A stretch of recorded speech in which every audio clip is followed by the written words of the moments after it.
नमस्कार दोस्तों, तूली the blogger में आप सबका फिर से स्वागत है। दोस्तों आज की इस वीडियो में मैं बताने वाली हूँ आप लोगों को कि हमारी कुछ आदतें ही कहीं ना कहीं नेगेटिव एनर्जी को हम आकर्षित करते हैं और उनके कारण भी बनते हैं हमारी कुछ आदतें। साथ में माँ लक्ष्मी हमसे रूठ जाती है, घर में हमेशा नेगेटिव एनर्जी का ही प्रवास होता है और साथ में हमेशा चिड़चिड़ापन, गुस्सा, कॉन्फिडेंस की कमी, ये कहीं ना कहीं ये हमारी बॉडी लैंग्वेज ज़रूर शो करती है।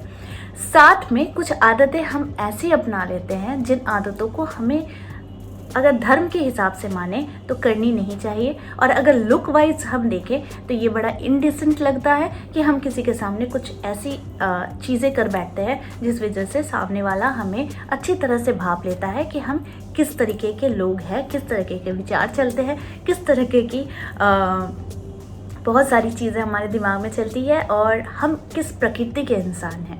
तो ये सामने वाला इंसान काफ़ी अच्छी तरीके से भाप लेता है। लेकिन यहाँ जो मैं बात करूँगी आज धर्म से रिलेटेड बात करूँगी, जिन चीज़ों को करने से हमारे घर में दरिद्रता का वास होता है, हमारे घर में नेगेटिव ऊर्जाएँ बढ़ती है और साथ में हमेशा कलह कलह कलह और माँ लक्ष्मी रूठ कर चली जाती है। वो सारी चीज़ें आज की इस वीडियो में मैं आप लोगों को बताने वाली हूँ। लेकिन हमेशा की तरह आगे बढ़ने से पहले चैनल को सब्सक्राइब कीजिए, बेल बटन को दबाइए। वीडियोस अच्छी लगती है तो लाइक, शेयर एंड कमेंट करना बिल्कुल भी मत भूलिए। दोस्तों बेल बटन को दबाना बिल्कुल मत भूलिए, क्योंकि आप लोगों में से बहुत कोई ऐसे हैं जो लोग कहते हैं कि मैम आपका वीडियो मुझे नोटिफिकेशन आता ही नहीं है, और कल आपने अपलोड किया तो वो मुझे आज आती है और आज वाली अपलोड मुझे कल आएगी। तो अगर इस तरह की प्रॉब्लम्स आप लोग भी फेस कर रहे हैं तो प्लीज़ बेल बटन को ज़रूर दबा लीजिएगा ताकि नोटिफिकेशन जल्दी जल्दी आप लोगों तक आ जाए। ठीक है, तो आगे बढ़ते हैं और आप लोगों को बताती हूँ। दोस्तों अक्सर क्या होता है कि हम बहुत जब टेंशन में होते हैं ना तो हम लोग अपने पैरों को ऐसे ऐसे हिलाते हैं, राइट। हमारा पैर हिलता है ना ऐसे, बहुत ज़्यादा टेंशन में होता है। तो बचपन में क्या होता था, मेरे पैर पर मेरे अंकल मारते थे। जब भी मैं पैर हिलाती थी तो ऐसे करके मार देते थे और कहते थे कि ऐसा नहीं करो। तो मैं पूछती थी कि क्यों नहीं करूं, तो बोलते घर से लक्ष्मी चली जाएंगी। तो मैंने बोला ठीक है। फिर आदत से मजबूर क्या करें, खेलते खेलते खेलते खेलते फिर आकर फिर पैर को हिलाते थे। जैसे ही हिलाते थे फिर मुझे मार पड़ती थी। फिर मैंने बोला कि ठीक है कोई बात नहीं, अब हम नहीं हिलाएंगे। तब से हमारे दिमाग में था कि ये चीज़ नहीं करनी है, क्योंकि इसे करते हैं तो माँ लक्ष्मी जी हमसे रूठ जाती है। और ये सही भी है, मैं कभी आप लोगों को ज़रूर बताऊंगी। अभी इतना बस जान लीजिए कि पैरों को शेक करना, पैरों को अचानक से हिलाना, आप कहीं पर बैठे हो, आप अपने पैरों को शेक कर रहे हो, हिला रहे हो, तो ये बिल्कुल गलत है, मत किया करो। ऐसा करने से माँ लक्ष्मी जी रूठ जाती हैं। देखो क्या होता है ना, हमारे शरीर में 7 चक्र है।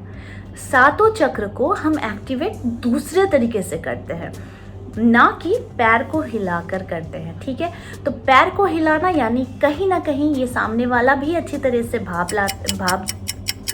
लेता है कि आप में कॉन्फिडेंस की कमी है। और अगर कॉन्फिडेंस की कमी होगी तो फिर सामने वाले इंसान को आपके कैरेक्टर को समझने में ज़रा से भी देर नहीं होगी। अगर ये मैं दूसरे वे में सोचूं, और अगर पहले वे में सोचूं कि माँ लक्ष्मी हमसे रूठ कर चली जाती है, क्योंकि माँ लक्ष्मी खुद ही अस्थिर होती है। और अगर आपकी बॉडी लैंग्वेज से हमेशा शेकिंग हो और हिलना रहे, या आपके पैर हमेशा हिले, आप बैठे हुए हो, सोफे में हो, टीवी देख रहे हो, कुछ भी कर रहे हो, तो पैर बस ऐसे ऐसे ऐसे करके हिल रहा है, तो ये कहीं ना कहीं ये माँ लक्ष्मी को ये अस्थिर बनाता है और इस वजह से क्या होती है, माँ लक्ष्मी रूठ कर चली जाती है। ठीक है, तो ऐसा पैरों को नहीं हिलाना है। दूसरी आदत, हमें जब भी टेंशन होती है तो हम क्या करते हैं, नाखूनों को काट काट के खा जाते हैं ना, हाँ फेंक देते हैं ना। ऐसी आदत होती है ना, बहुत टेंशन में नाखूनों को खा रहे हैं, तो ये बड़ी गंदी आदत है। और साथ में अनहाइजीनिक वे भी है कि आप नाखूनों को यूं काट रहे हो। तीसरी चीज़ अगर मैं बोलूँ तो ये भी कहीं ना कहीं हमारे जो भी ये जो हाथों में हमारे पंच तत्व है, ठीक है, ये पंच तत्व कहीं ना कहीं प्रभावित ज़रूर होते हैं अगर हम नाखूनों को काट कर खाते हैं। तो इससे भी हमारे अंदर नेगेटिव ऊर्जाओं का वास होता है। तो इसलिए नाखूनों को कभी यूँ नहीं खाए। और बहुतों की आदत होती है कि नाखून खाते खाते यहाँ वहाँ फेंकने लगता है। तो ये एक तो गंदी आदत है। दूसरी आदत है कि यहाँ कहीं ना कहीं हमारे जो पंच तत्व है वो इससे इफ़ेक्टिव ज़रूर हो जाते हैं और इसका इफ़ेक्ट इतना बुरा होता है ही इसका असर हम लोगों को धीरे धीरे अपने पर खुद ही दिखना शुरू हो जाता है कि ये हम पर नेगेटिव ऊर्जाओं का प्रभाव डाल रहा है। तीसरी चीज़ जो है वो अक्सर कई लोगों को मैंने देखा है जो कि दिखने में बड़ा ऑड लगता है, लेकिन अगर मैं वास्तु से सोचूं तो बहुत सारे लोग हैं ऐसे ऐसे करके बालों को खुजलाते हैं, राइट, ऐसे ऐसे करके।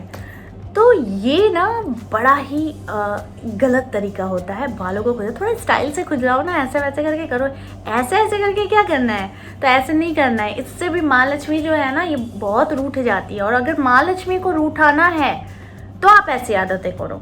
लेकिन अगर आपको चाहिए कि घर में सुख शांति रहे, आपकी कॉन्फिडेंस लेवल यूँ रहे और आपको हमेशा लोग वाह वाह करें, आपकी पर्सनालिटी में चार चांद लगे, तो कुछ आदतों को दूर ज़रूर करनी चाहिए। क्योंकि मैंने बहुत सारे क्लाइंट्स ऐसे भी देखे हैं जो मुझसे बात करते करते ऐसे ऐसे करके या फिर ऐसे ऐसे करके करते करते अपने प्रॉब्लम्स बता रहे थे। तो मैंने भाई उनसे पूछा कि भाई आप ऐसे ऐसे क्यों कर रहे हो, ऐसा ऐसा नहीं करना है। इससे क्या होता है कि आप अपने साथ में पंच तत्व को तो इससे प्रभावित कर ही रहे हो, साथ में आप मुझे ये भी शो कर दे रहे हो कि आपके अंदर कॉन्फिडेंस की कमी बहुत ज़्यादा है। तो आपको ये सामने वाले को शो नहीं करनी है, प्रॉब्लम्स बतानी है, प्रॉब्लम्स बताओ, बट आपकी जो बॉडी लैंग्वेज है ये कहीं ना कहीं ये हमें प्रभावित भी करती है और साथ में हमारे घर में सुख शांति को भी प्रभावित करती है। तो इसलिए ऐसे ऐसे मत करना, ठीक है, हमेशा थोड़ा स्टाइल से कर लेना। चौथी चीज़ जो है वो अक्सर हम लोग ना बात करते करते बहुत ज़ोर से बात कर लेते हैं, बहुत ज़ोर से चिल्ला कर बात कर लेते हैं। किसी किसी की ये आदत होती है, किसी किसी की ये एक कह लीजिए ये बड़ी बुरी आदत होती है, जो बात करते करते उत्तेजित होकर बहुत कस के चिल्ला देते हैं। देखिए इससे क्या होता है कि हमारे घर में जो वास्तु भगवान होते हैं ना वो कहते हैं कि एक टाइम पर हम लोगों के लिए वो चारों में परिक्रमा कर रहे होते हैं। तो उस वक्त परिक्रमा करते करते कभी भी हमें घर में अचानक से चिल्लाना, अचानक से बात करते करते ज़ोर से कलह के रूप में चिल्ला देना या फिर किसी को बहुत ज़ोर से तेज़ से कहना, ये सारी चीज़ें भी ना हमारे घर के वास्तु को ज़रूर प्रभावित करती है। और साथ में हमारे घर में माँ लक्ष्मी जी को अगर हमेशा के लिए उनको अपने घर में स्थिर करना है तो इन सारी आदतों पर भी आप लोगों को ध्यान ज़रूर रखना पड़ेगा। चौथी चीज़ तो मैंने बता दी। पांचवी चीज़ आप लोगों को बता रही हूँ कि बहुतों को लगता है कि हम घर के अंदर हैं तो हमें कोई कुछ नहीं देख रहा है, तो इसके लिए फटे कपड़े पहनकर हम लोग रह जाते हैं। तो अक्सर क्या होता है कि हम आदतवश पहनते हैं या फिर अपने आराम की वजह से पहनते हैं। तो इसका भी कारण कहीं ना कहीं हमारे माँ लक्ष्मी के साथ माँ लक्ष्मी रूठ जाती है, घर में दरिद्रता का वास होता है और साथ में वास्तु भी इससे बहुत ज़्यादा बिगड़ता है। अगर आप अक्सर फटे पुराने कपड़े पहन सकते हैं, लेकिन फटे कपड़े ये शो करता है कि आपको शायद भगवान ने बहुत ज़्यादा दिया है लेकिन फिर भी आप उससे खुश ना होकर आप फटे कपड़े पहनते हैं। तो आपको हमेशा भगवान को, मैंने ग्रैटिट्यूड आप लोगों को सिखाया कि ज़्यादा से ज़्यादा भगवान को ग्रैटिट्यूड दिया कीजिए और हमेशा खुद को सजा धजा कर रखिए, क्योंकि इससे भी क्या होता है कि इससे शुक्र जो है, शुक्र ग्रह बहुत स्ट्रॉन्ग बनता है।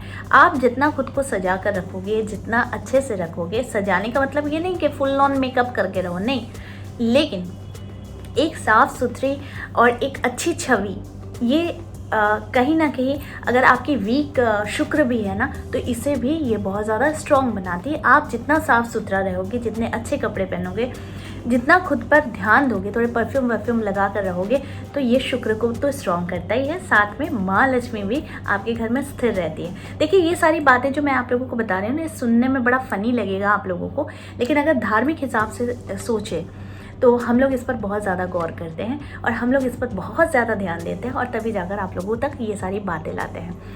छठी चीज़ जो होती है ना, अक्सर हम लोग क्या करते हैं कि अपनी रख रखाव की चीज़ों को जैसे तैसे करके रख देते हैं। लाइक हमारा बेडरूम बहुत अस्त व्यस्त रहता है, हमारा घर, हमारा डाइनिंग टेबल या फिर हमारा डाइनिंग हॉल ये बहुत अस्त व्यस्त रहता है, जूठे पड़े के पड़े रह जाते हैं। तो ये सारी चीज़ें अगर ध्यान नहीं देंगे तो आप गौर भी करेंगे, अगर अभी से नहीं गौर करेंगे तो फिर कभी नहीं गौर करेंगे। आप गौर करेंगे, ऐसे घरों में अक्सर लड़ाई झगड़े तनाव कलह सिर्फ और सिर्फ लगी रहती है। हर उन्नति के मार्ग में बाधा ही बाधा आती है। तो ये सारी चीज़ों को अगर ध्यान रखेंगे तो आप लोग भी माँ लक्ष्मी को स्थिर कर सकते हैं अपने घर में, साथ में एक खुशनुमा परिवेश तैयार कर सकते हैं। तो आई होप आज का वीडियो आप लोगों को अच्छा लगा होगा। इस तरह के वीडियोस मैं आप लोगों तक लाते रहूँगी। आज के लिए बस इतना ही, फिर मिलेंगे एक नए टॉपिक के साथ। तब तक के लिए आप सबको मेरा प्यार भरा नमस्कार।